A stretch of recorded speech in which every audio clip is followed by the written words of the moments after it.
تو یہ سمجھ لیں دن ہوتے ہیں، آسانی کے بھی دن ہوتے ہیں، مشکل کے بھی۔ تو جب ہم آسانیوں کے لیے تیار ہیں تو مشکلات کے لیے بھی تیار۔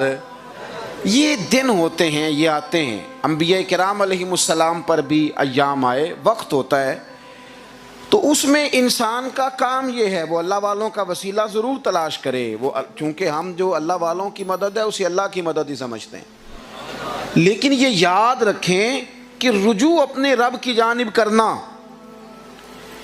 اور بالاہتمام کرنا یہ اتنا زیادہ ضروری ہے کہ انسان کے وہ جو طبیعت کے تقاضے ہیں، پہلے تو میں نے کہا یہ یاد رکھیں کہ دن آئیں گے، دن آئیں گے، انسان آزمایا جائے گا۔ وہ فیصلہ کر دیا گیا ہے وَلَنَبْلُوَنَّكُمْ بِشَيْءٍ مِّنَ الْخَوْفِ وَالْجُوعِ وَنَقْصٍ مِّنَ الْأَمْوَالِ وَالْأَنفُسِ وَالثَّمَرَاتِ۔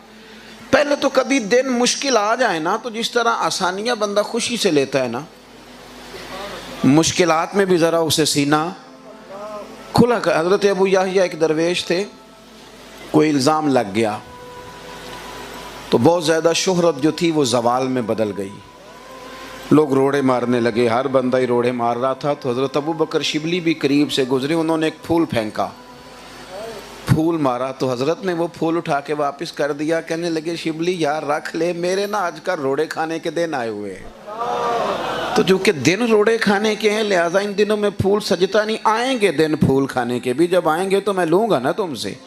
یہ حالات ہوتے ہیں نا، یہ بدلتے ہیں۔ پہلے تو تیار رہیں اور پھر ان معاملات میں کریں کیا، اپنا رجوع اپنے رب کی طرف کریں۔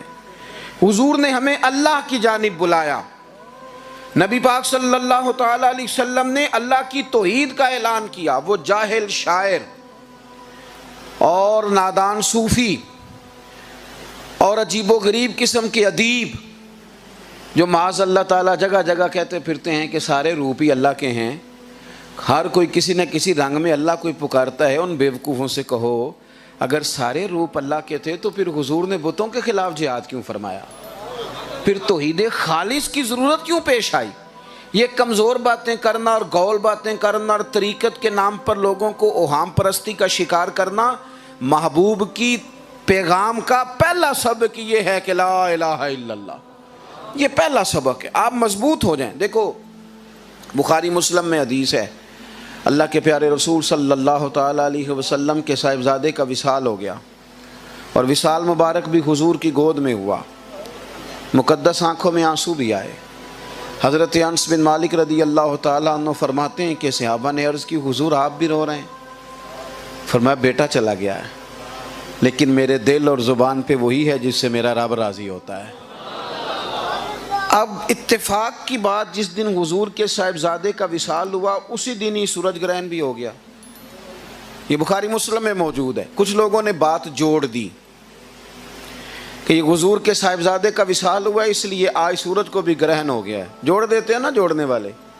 آپ کو پتہ ہے کرامتیں تو ریڈی میڈ ہیں، اور ایک صوفی درویش کی کرامت ہوتی ہے وہ سب کے ساتھ ہی فٹ کر دی جاتی ہے۔ آپ لوگوں کو کمزور نہ کریں طریقت کے نام پر۔ طریقت تو عقیدہ توحید کا ذائقہ دیتی ہے، طریقت تو انسان کو مصلی پہ بٹھاتی ہے، طریقت تو اللہ سے جوڑتی ہے، طریقت کا راستہ تو معرفت الہی کا راستہ ہے۔ آپ نے لوگوں کو کس چکر میں ڈال دیا؟ سورج گرہن ہو گیا، لوگوں نے بات چھوڑ دی، جوڑ دی کہ حضور کے صاحبزادے کا وصال ہوا ہے اس لیے آج سورج کو بھی گرہن ہو گیا ہے۔ محبوب کریم نے فرمایا ان کو بلاؤ نا سب کو مسجد میں۔ حضور آج غم زدہ تھے، وقت نہیں تھا خطاب کا، یہ بات جمعے والے دن بھی ہو سکتی تھی۔ میں طالب علموں پر علماء سے گزارش کروں گا ذرا میری اس بات پر توجہ کریں۔ کئی مواقع ایسے ہوتے ہیں جس پر فوراً بھی بات کرنا بڑا ضروری ہوتا ہے، اس کے لیے انتظار نہیں کیا جائے گا کہ محفل کب ہوگی، مجمع کب ہوگا، جمعہ کب ہوگا۔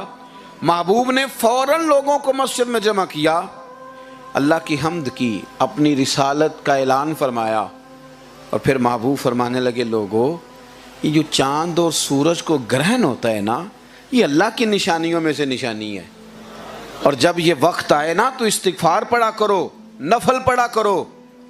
فرمایا کسی کے وصال کا اس کے ساتھ کوئی تعلق نہیں ہے، کسی کے دنیا سے جانے کا اس کے ساتھ کوئی تعلق۔ آپ نے خود سے لوگوں کے دلوں میں یہ بات پیدا کرنی ہے، خود سے۔ لوگوں کو بتلانا ہے کہ درویش اللہ کی جانب موڑتا ہے رخ کو، وہ اپنا طواف تھوڑا کراتا ہے، اس کی یہ خواہش کہاں ہے کہ لوگ بھاگ بھاگ کے میرے پیچھے آئیں۔ رب کا بندہ تو لوگوں سے جان چھڑاتا ہے، وہ تو کہتا ہے اٹھ بلے آ چلو تھے وسیے جتھے وس دینی سارے انے، نہ کوئی ساڈی ذات پچھانے نہ کوئی سانو مننے۔ وہ تو جان چھڑاتا ہے، وہ تو اگر کبھی مجلسوں میں آتا ہے، محفلوں میں آتا ہے، کبھی لوگوں سے ملتا ہے، اس کا لالچ صرف اتنا ہے کہ رب کے بندوں کو رب کی بات سناؤں، انہیں اللہ کی طرف جانے کا درس دوں، سبق پڑھاؤں۔ حضور علیہ السلام نے پیغام توحید کے لیے، اور بات یار سنو نا، حضور نے صحابہ سے فرمایا تھا جب بھی جہاد کرنے جانا پہلے پوچھ لینا وہ کلمہ پڑھتے ہیں، اگر وہ کلمہ پڑھیں تو پھر لڑائی نہ کرنا، جب میرے رب کی توحید کا میری رسالت کا اعلان کریں تو ہمارا کیا جھگڑا ہے۔ پھر دوسری بات پوچھنا، اگر وہ کلمہ نہیں پڑھتے تو اسلامی نظام قبول کرتے ہیں، جزیہ دیتے ہیں، اس پہ آ جائیں تو پھر بھی رٹا کوئی نہیں، اور اگر دونوں باتیں نہ مانیں پھر ہمارا ان کے ساتھ معاملہ ہے۔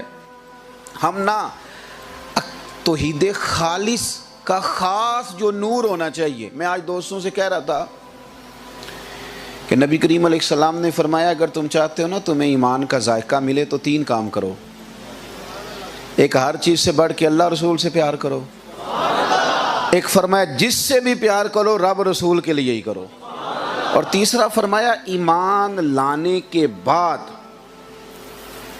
کفر میں جانا اتنا ناپسند کرو جتنا تم آگ میں جانا ناپسند کرتے ہو۔ ہمارے ہاں پوچھا جاتا ہے کافر کے بارے میں مسئلہ، ہمارا مسئلہ کافر کے ساتھ نہیں کفر کے ساتھ ہے۔ کوئی نہیں سمجھ آئی آپ کو میری بات کی؟ ہمارا مسئلہ کافر کے ساتھ نہیں، کسی کی ذات سے کوئی مسئلہ، وہ جو کفر کر رہا ہے اس کے ساتھ مسئلہ ہے۔ ہمارا معاملہ مشرک کے ساتھ نہیں، اس کے شرک کے ساتھ ہے۔ جس دن وہ شرک چھوڑ دے مومن ہو جائے ہمارا بھائی ہے۔ ہم پتہ کیا کرتے ہیں، کافروں کی تعریفیں کر کر کے ان کے ہاں رہ کے جا کے وہ گھن ختم ہو گئی ہے۔ آپ نے ناراض نہیں ہونا میری بات سے، میں دیہاتی آدمی ہوں نا تو کچھ باتیں بڑی سطحی بھی مجھے آتی ہیں۔ عیسائی غریب ہو تو لوگ مسئلہ پوچھتے ہیں کہ عیسائی کے ساتھ روٹی کھانی جائز ہے، اور اگر امیر ہو تو بولیے، اگر امریکہ کا صدر ہو تو پھر ٹھیک ہے جائز ہے، کھا لینی چاہیے۔ پھر وہ یہاں آئے تو جو مولوی وزیر اعظم کا مشیر ہے وہ بھی بیچ بیٹھا ہوتا ہے روٹی کھانے میں، اور اب عام لوگوں کو بھی مسئلہ نہیں یاد آتا کہ اس سے پوچھ لو کہ اس کے ساتھ روٹی کھانی جائز بھی تھی کہ ناجائز تھی۔ اب آپ نے کیوں نہیں مسئلہ پوچھا؟ کیا یہ مسئلے فتوے گفتگو صرف غریب آدمی کے لیے؟ جب آپ چلے جائیں ان کے ملک میں اور ان کے ہاں آپ نوکری کریں پھر آپ کبھی مسئلہ نہ پوچھیں گے؟ بھئی یہ یاد رکھیں کہ مشرک نجس ہوتا ہے، یہ قرآن نے کہہ دیا ہے، اور جس کو قرآن نجس کہے وہ نیرا نجس نہیں، وہ تو بڑا گہرا نجس ہے۔ لیکن ہمارے ہاں وہ ذوق ہی نہیں، ہم یہ سمجھنے کو تیار نہیں کہ کنتم خیر امتن، ہم توحید والے ہیں، توحید والے ہیں، ایمان والے ہیں، ہمارے سینے میں جو دولت ایمان ہے وہ بڑی بات ہے، یہ حضور کا پیغام ہے، اسے سمجھو۔ اور یارو میں نے نا اس سال ربیع الاول پہ دوستوں سے کہا تھا کہ میں نے تھوڑی سی دنیا دیکھی ہے، یہ جو بت پوجتے ہیں نا معاذ اللہ جانوروں کا پیشاب پیتے ہیں، یہ کوئی ان پڑھ لوگ تو نہیں، یہ دنیاوی طور پہ پڑھے لکھے ہیں، ماسٹر کی ڈگری رکھتا ہے، کوئی ایم فل ہے، کوئی پی ایچ ڈی ہے۔ ہمیں اس لیے زیادہ میلاد منانا چاہیے کہ تحقیق کر کے دین حاصل کرنا پڑتا تو ہو سکتا ہے کئی لوگ رہ جاتے، یہ خدا کا فضل ہے، ہم پیدا ہی اس ماں کی گود میں ہوئے ہیں جس نے پیدا ہوتے ہی حضور کی نعت سنائی ہے۔